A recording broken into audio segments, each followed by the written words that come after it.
Hello बच्चों, welcome back to my channel. कैसे हैं आप सब लोग। आज की वीडियो में हम एमसीक्यू सॉल्व करेंगे ह्यूमन रिसोर्स मैनेजमेंट या फिर क्या मैनेजिंग ह्यूमन रिसोर्सेज, उससे रिलेटेड कुछ इंपॉर्टेंट टॉपिक्स हैं। इस पे काफी वीडियोस मैं पहले भी अपलोड कर चुकी हूँ, जिसमें आपको अच्छे से कवर किया था पॉइंट्स को मैंने।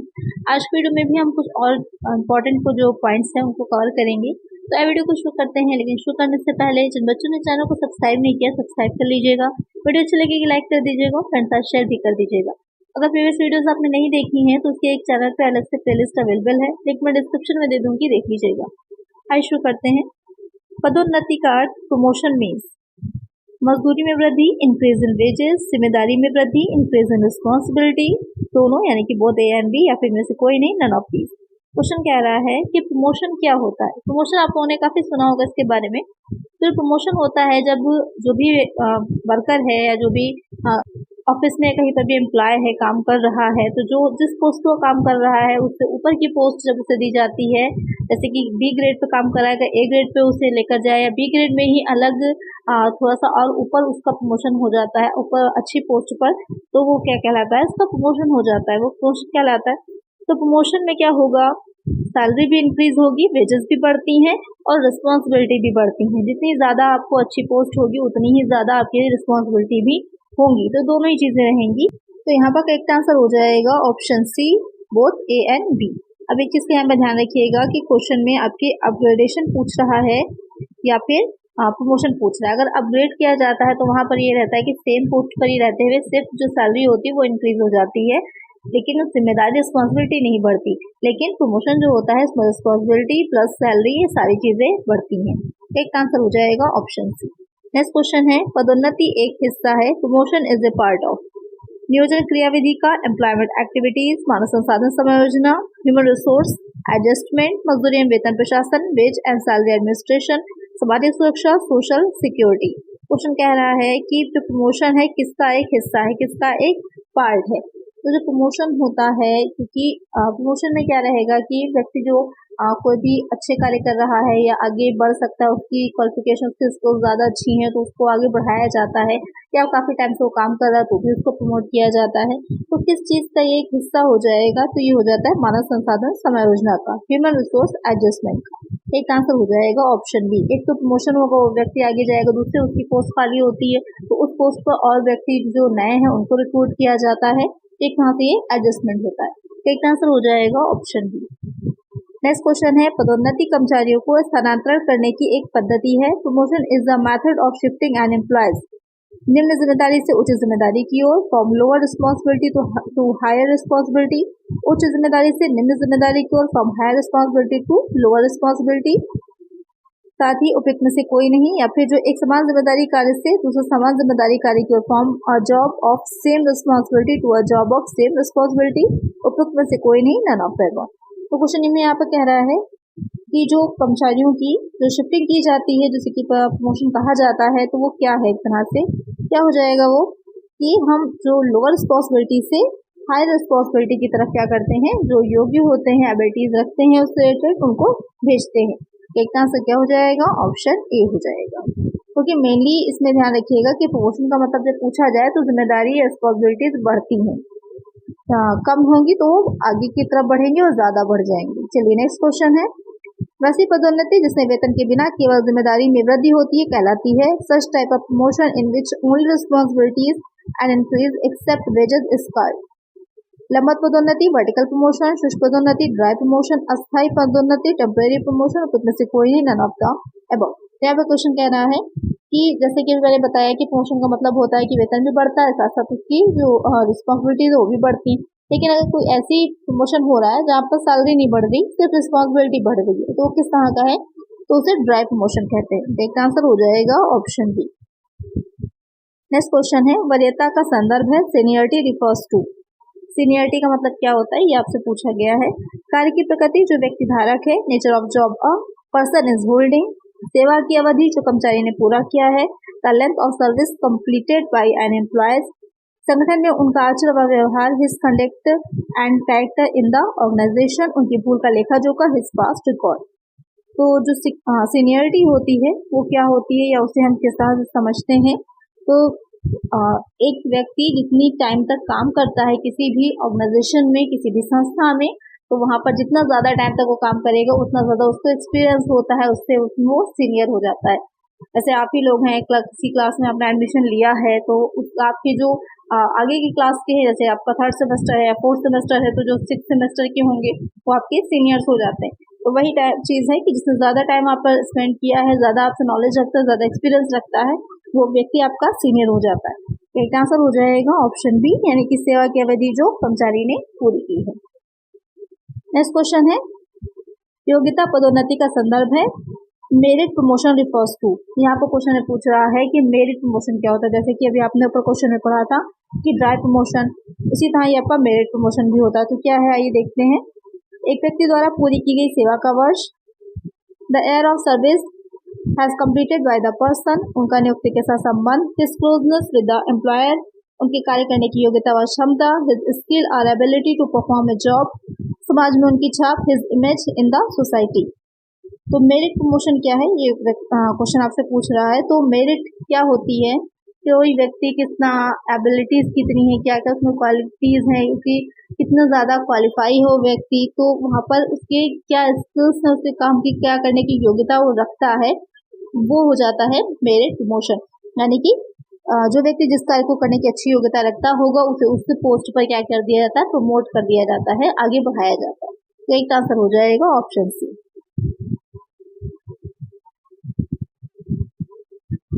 नेक्स्ट क्वेश्चन है, स्थानांतरण का अर्थ कर्मचारियों को एक कार्य से दूसरे कार्य पर गतिमान होने से है। Transfer means movement of an employee from one job to the other. समान जिम्मेदारी का कार्य है, of equal responsibility of job, उच्च जिम्मेदारी का कार्य है, निम्न जिम्मेदारी का कार्य है, और उसमें से कोई नहीं। तो यहाँ पर क्वेश्चन कह रहा है कि ट्रांसफर का जो मतलब होता है कि जो एम्प्लॉय होते हैं उनको अपनी जॉब से, एक जॉब से दूसरी जॉब पर भेजा जाता है। तो यहाँ पर किस तरह के कार्य के लिए भेजा जाता है, किस तरह की रिस्पॉन्सिबिलिटी के लिए भेजा जाता है, क्वेश्चन ये पूछ रहा है। तो वहाँ पर जो ट्रांसफर होता है प्रमोशन में, तो आपको जो काम कर रहे हैं उससे ऊपर की पोस्ट मिलती है, लेकिन जो ट्रांसफर होता है वो सेम पोस्ट पर होता है। यहाँ पे क्या हो जाएगा, समान जिम्मेदारी का कार्य, यानी कि of equal responsibility of job. एक आंसर हो जाएगा ऑप्शन है, यानी कि एक की जगह पर आप जो काम कर रहे हैं, जब आपको भेजा जाएगा दूसरी जगह पर, वहां पर भी आपका वही सेम डेजिग्नेशन होगी, सेम काम होगा। नेक्स्ट क्वेश्चन है, पदोन्नति का निम्न में से कौन सा आधार कुशल एवं योग्य कर्मचारियों को दूसरे संगठन से आकर्षित करता है। Which of the following basis of promotion will attract efficient and deserving employees from other organization? Seniority, merit and performance, merit come seniority, none of the above। Question में कह रहा है कि जो प्रमोशन किया जाता है कि कौन सा ऐसा उसका बेस है जो अदर कंपनी में, अदर किसी ऑर्गेनाइजेशन में कोई व्यक्ति है, एम्प्लॉयज है, काम कर रहे हैं, उनको अट्रैक्ट कर रहा है कि वो आपकी कंपनी की तरफ आए, आपके ऑर्गेनाइजेशन की तरफ आए। तो क्या हो जाएगा, मेरिट एंड परफॉर्मेंस। जब मेरिट और परफॉर्मेंस के बेसिस पर प्रमोशन दिया जाता है तो वहाँ पर सामने वाले को ये लगता है कि हाँ, अगर हम इस कंपनी में जाएंगे और हम ज़्यादा क्वालिफाइड हैं, ज़्यादा अच्छी योग्यता रखते हैं, स्किल्स हमारी ज़्यादा अच्छी हैं, लेकिन इस कंपनी में हमको फ़ायदा नहीं इतना मिल रहा है, यानी कि सबके समान वेतन मिल रहा है, हमको कोई फ़ायदा इसमें बेनिफिट नहीं मिल रहा, तो दूसरी कंपनी में जाता है, अच्छी परफॉर्मेंस देगा, परफॉर्मेंस के बेस पर उसको प्रमोशन जल्दी मिलेगा, तो ज़्यादा अच्छी पोस्ट तक पहुँच पाएगा। तो यहाँ पर एक आंसर क्या होगा, ऑप्शन बी। जैसे कि हम लोग देखते हैं गवर्नमेंट सेक्टर में ही, आपको प्राइवेट सेक्टर में देखिएगा तो लोग ज़्यादा मेहनत करते हैं और आगे जल्दी बढ़ते हैं, जल्दी प्रमोशन मिलता है, लेकिन गवर्नमेंट सेक्टर में देखेंगे आप जल्दी प्रमोशन नहीं मिलता है। तो अगर इस पॉइंट ऑफ व्यू से देखा जाए तो प्राइवेट सेक्टर ज़्यादा बेटर है कि अगर आप अच्छी कंपनी में निकलते जा रहे हैं, अच्छा काम कर रहे हैं, ज़्यादा स्किल्स डेवलप कर रहे हैं, तो आपको चांसेस ज़्यादा मिलते हैं आगे बढ़ते जाने के।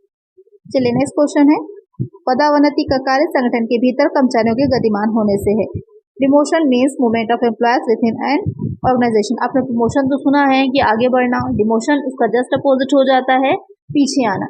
डिमोशन में क्या होता है कि जिस पोस्ट पर व्यक्ति काम कर रहा है उससे नीचे की पोस्ट उसे दे दी जाती है। तो ये किस तरह का एक तरह से कहेंगे किस तरह से गतिमान होता है, क्षैतिज हॉरिजॉन्टल, लंबवत वर्टिकल, ऊर्ध्व गति अपवर्ड, अधोगति डाउनवर्ड। तो ये किस तरह का हो जाएगा, सिंपल सी बात है, डाउनवर्ड हो जाएगा। एक आंसर हो जाएगा ऑप्शन डी। नेक्स्ट क्वेश्चन है, एक अति उच्च जिम्मेदारी के पद पर पदोन्नति के लिए इनमें से किसे पदोन्नति का आधार बनाना विचारणीय होगा। For a position of very responsibility which of the following should be taken into consideration for the purpose of promotion. Only seniority, only merit, seniority and merit, none of the above. तो यहाँ पर question कह रहा है कि कोई high मतलब responsibility है, बहुत ही ज़्यादा इम्पोर्टेंट चीज़ है, कोई काम है करना है, उसके लिए अगर आपको या ये कह सकते हैं कि बहुत ही अच्छी या बड़ी पोस्ट है जहाँ पर बहुत रिस्पॉन्सिबल पर्सन की ज़रूरत है, तो वहाँ पर जब प्रमोशन का बात आएगी तो वहाँ पर क्या बेसिस चुना जाएगा, किस आधार पर प्रमोशन किया जाएगा, तो वहाँ पर मेरिट के बेसिस, उसकी योग्यता के बेसिस पर प्रमोशन किया जाएगा कि वो कितनी योग्यता रखता है, क्या उसकी मेरिट है, क्या क्वालिटीज है उसके अंदर जो उस पोस्ट के लिए होनी चाहिए। तो एक आंसर हो जाएगा ऑप्शन बी। नेक्स्ट क्वेश्चन है पदोन्नति का आधार है। The criteria of promotion is merit, seniority, ability, all of the above. तो प्रमोशन के तीनों ही बेस होते हैं, मेरिट भी, सीनियरिटी भी और एबिलिटी भी। तो अलग अलग विभागों में अलग अलग तरह से प्रमोशन का बेस होता है। एक आंसर हो जाएगा ऑप्शन बी।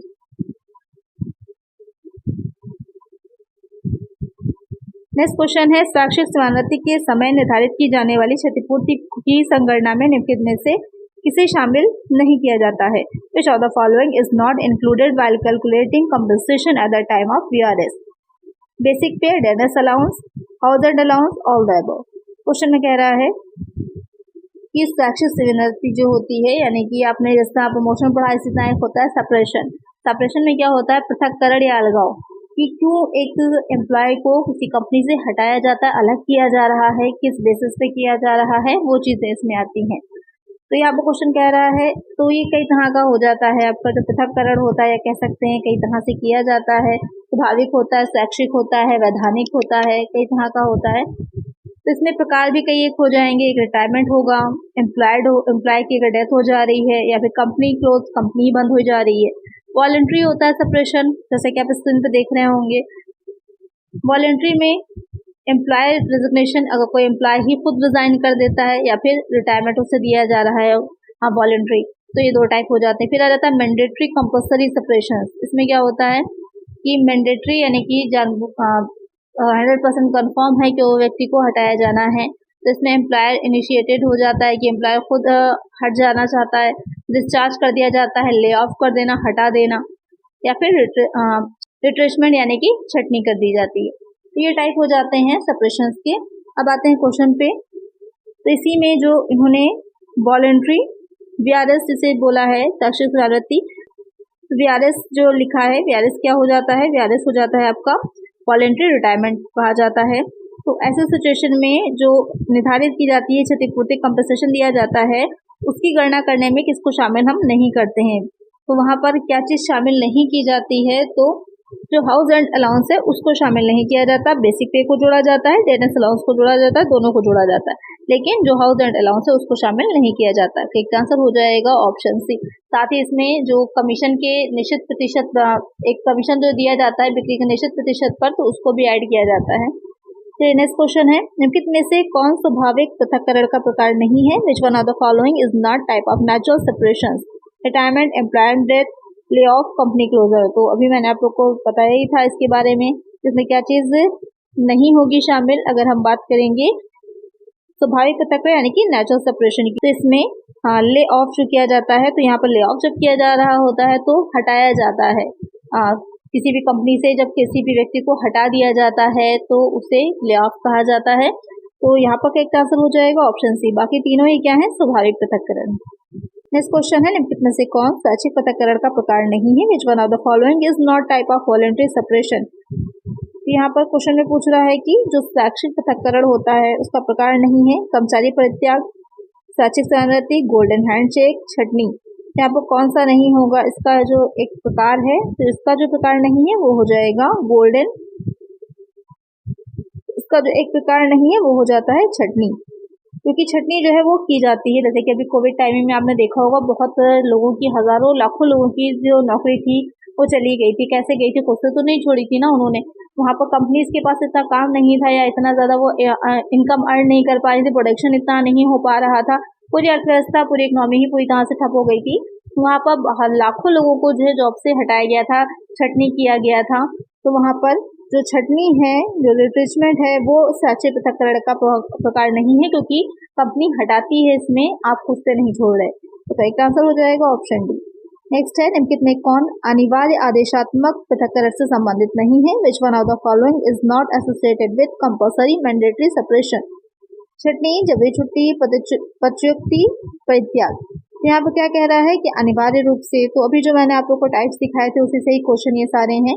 तो यहाँ पर कौन सा हो जाएगा? रेजिग्नेशन, क्योंकि रेजिग्नेशन में क्या है, वो खुद से रिजाइन कर रहा है, खुद से परित्याग कर रहा है, खुद से अपनी जॉब को छोड़ रहा है, उसे आदेश दे करके या फिर अनिवार्य रूप से हटाया नहीं जा रहा है। तो एक आंसर हो जाएगा option D.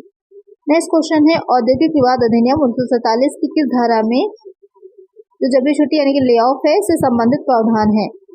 Under which section of the industrial dispute act 1947 provision relating to lay off is provided? Section 25 subsection 5, section 25 subsection FFA, section 25N या फिर सेक्शन 22। यहाँ वो पूछ रहा है कि जो इंडस्ट्रियल डिस्प्यूट एक्ट 1947 बना था उसमें ले ऑफ से रिलेटेड क्या प्रोविजंस किए गए थे, क्या प्रावधान किए गए थे, तो उससे रिलेटेड जो कौन सी सेक्शन है उसमें वो प्रावधान बताए गए हैं। तो सेक्शन यहाँ पर पूछिए आपसे, कौन सी हो जाएगी? Section 25F। एक आंसर हो जाएगा ऑप्शन ए। आई होप आपको अच्छे से समझ में आ गया होगा इसके बारे में, क्या होता है, कितने टाइप्स होते हैं, प्रमोशन और सेपरेशन दोनों आपको समझ में आ गया होगा। तो आज की वीडियो में इतना ही। आई होप वीडियो अच्छी लगी होगी। अगर वीडियो अच्छी लगी है तो लाइक कर दीजिएगा, चैनल पर नया सब्सक्राइब कर दीजिएगा और फ्रेंड्स वीडियो को शेयर कर दीजिएगा। मिलते हैं नेक्स्ट वीडियो में। Thank you.